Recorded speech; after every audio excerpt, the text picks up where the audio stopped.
Well, I think that's right. You don't get appointed to these jobs, of course, unless you're willing to be a bad guy, whether you're the Supreme Court or cabinet officers, heads of the Fed, heads of all the federal regulatory departments. They're not appointing, let's put it this way, the Elio Beltraus of the North are not appointed to those jobs. So that's just the way it is. And but I think the incentives, the incentives are all wrong if, from our standpoint, the people who are ruled for the rulers, if, again, they have power lust. So yeah, it's not, that's how they can gain more power over people, by going into the government, by becoming Fed chairman, by doing all these terrible things, by bailing out the banks and Wall Street and creating this vast business cycle and all that. But I think it's, so yeah, the incentives are wrong, from our standpoint, but they're not wrong from their standpoint. Robert Higgs, the wonderful Robert Higgs, had an article talking, and he was talking about the state schools in the U.S., the public secondary schools, and saying that everyone always says that they failed. And he said if you look at literacy rates, if you look at just in general what children are learning, the crushing of independent thought, independent minds, this sort of stupido classes that are taught, the exams that are given, everything getting stupider and stupider year by year. He says, from the parent standpoint, from the student standpoint, that's a failure, but that's not a failure from the state's standpoint. It's exactly what the state wants. They want an easily controlled population. And they set out to. So I don't think you can, disagree with some of our speakers yesterday, but I don't think you can think of the state as a firm.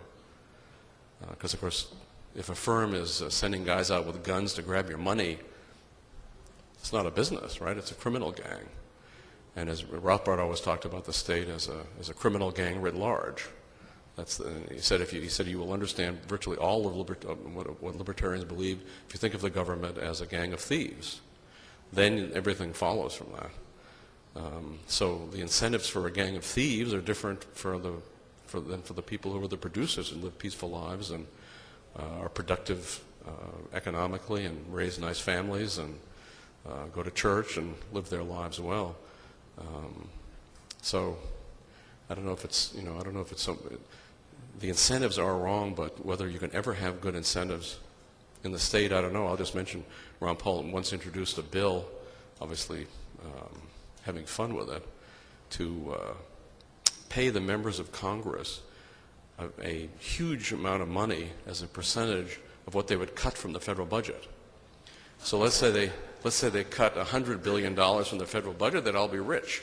And they could be even richer if they cut $1 trillion or whatever. So that was, it is possible to conceive of setting up the right incentives, but difficult to see such a thing implemented. Lu, durante o seminário, nós tivemos uma palestra sobre homeschooling do Kleber Nunes, que corajosamente declarou que não vai cumprir a determinação do Estado por considerar essa determinação imoral. O que você acha da desobediência civil? Well, first of all, I think what a tremendous hero he is. And it's one of the great things I think about the U.S. We have so many millions of children being homeschooled. It's a great act of secession from the regime.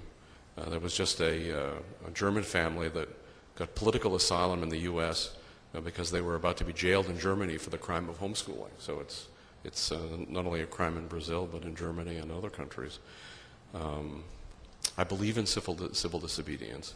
On the other hand, I would very much hesitate to urge civil disobedience on anyone because I think it's such an individual decision. Because, of course, if one is not pro-violence, and I think one ought not to be pro-violence, then you're going to have, you may very well have terrible consequences. So I think that has to be an individual decision. But I think civil disobedience is moral, and I tend to think that sort of a mass peaceful resistance to the regime is the way that we'll actually bring some things about in the future. So I certainly hope that he doesn't have to suffer the results of civil disobedience. I hope he can continue to raise his children and continue to be an example to everybody who knows him. He's a great man. sua opinião sobre o modelo de Hayek de free banking, que seria a reserva fracionária sem lastro determinado?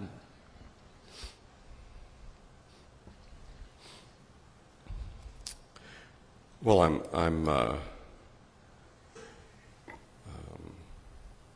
I like start in a little different place. I think Hayek's view of competitive currencies is right now a very interesting one, probably much more likely of success than the gold standard. The gold standard, unfortunately, requires good guys in the government, or at least people who feel it's in their interest to bring about honest money. I know Ron Paul is finding that it's a much easier argument to make that people think that, well, maybe there is something wrong with a monopoly. Why shouldn't American Express or somebody else be able to issue their own currency as long as it's a voluntary thing? Since I'm an anarcho-capitalist, I certainly don't believe in laws against free banking in the sense of government laws. On the other hand, I don't think, I'm just quoting Salerno and Rothbard and Thornton and Woods, I don't think that fractional reserves are good thing because they're capable of creating the business cycle, among other questions. Hoppe makes the point that it's the equivalent of a used car dealer issuing more titles to cars than he owns, and he goes, and offers them as security to people. So even if people know he's doing that, Hans feels there's something funny about it. And of course, this is the juridical argument against fractional reserve banking is at the heart of Jesus Huerta de Soto's huge and magnificent treatise on money and banking and business cycles, which I highly recommend. And I believe, I think a Portuguese translation is underway of that book. So that would, it's because it's huge, it's going to take a while. But so I don't think it's good. But on the other hand, if you and a banker want to make an agreement to that event, I don't think it should be illegal, but I think it can have bad effects. Rothbard thought that the way to try to hold these bad effects to a minimum was to encourage private bank run squads. People would sort of watch out for who the banks that were really getting out of hand in terms of fractional reserves and warn the customers, hey, all your money is not in there, you better get it out. This, by the way, is a felony in the U.S. if you do this. Because you can't libel a bank. You can't, in fact, tell the truth about the bank, that indeed the money's not there, it's all been loaned out, and they've just got a small fraction. But it's a very tough problem, but I'm not for outlawing a private free banking contract. But just as in the days before central banks, it's possible for fractional reserve banks to bring on a business cycle. So it's not good. Tem uma pergunta lá atrás? Lew, uma pergunta um pouco mais polêmica. Democracia. Vale a pena insistir nesse erro ou devemos advogar a secessão imediata? Well, I think first of all, I'd recommend everybody read Hans Hermann Hoppe's Democracy, the God That Failed. Very, very interesting book. And Hans holds that democracy has been the friendliest form of government to the state in the history of mankind, and it's not a coincidence that the biggest, most powerful, richest, most dangerous states, at least on a more than local level, are the democratic states, the somewhat liberal democratic states. That they're the ones that are really able to be the troublemakers. And he's got a great analysis of why democracies are so much worse than monarchies. He's an anarcho-capitalist, of course, Hoppe, but he thinks that monarchy is the least bad form of government. So I hope the monarchist movement in Brazil gets going. Anyway, because the king who wants to pass on the realm to his heirs always seeks to preserve the realm because he sees it in some sense as his private property.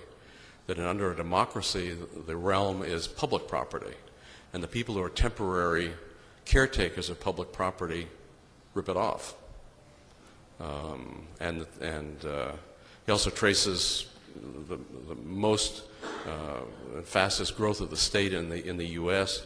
with each time the franchise was expanded.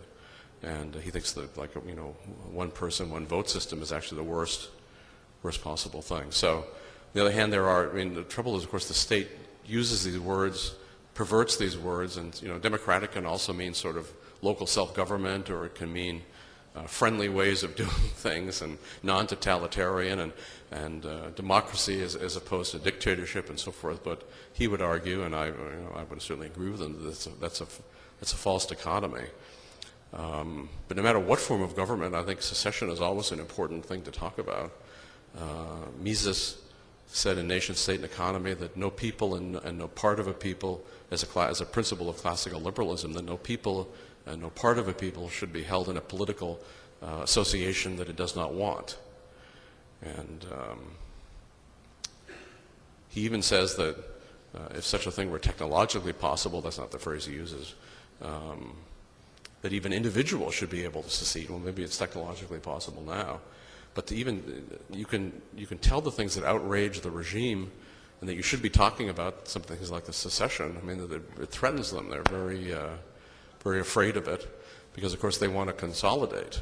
It's always a tendency towards consolidation within nation states and among nation states, and, you know, there's more and more of a drive for a world government, a world currency, world central bank, the sort of nightmare that Keynes wished upon us.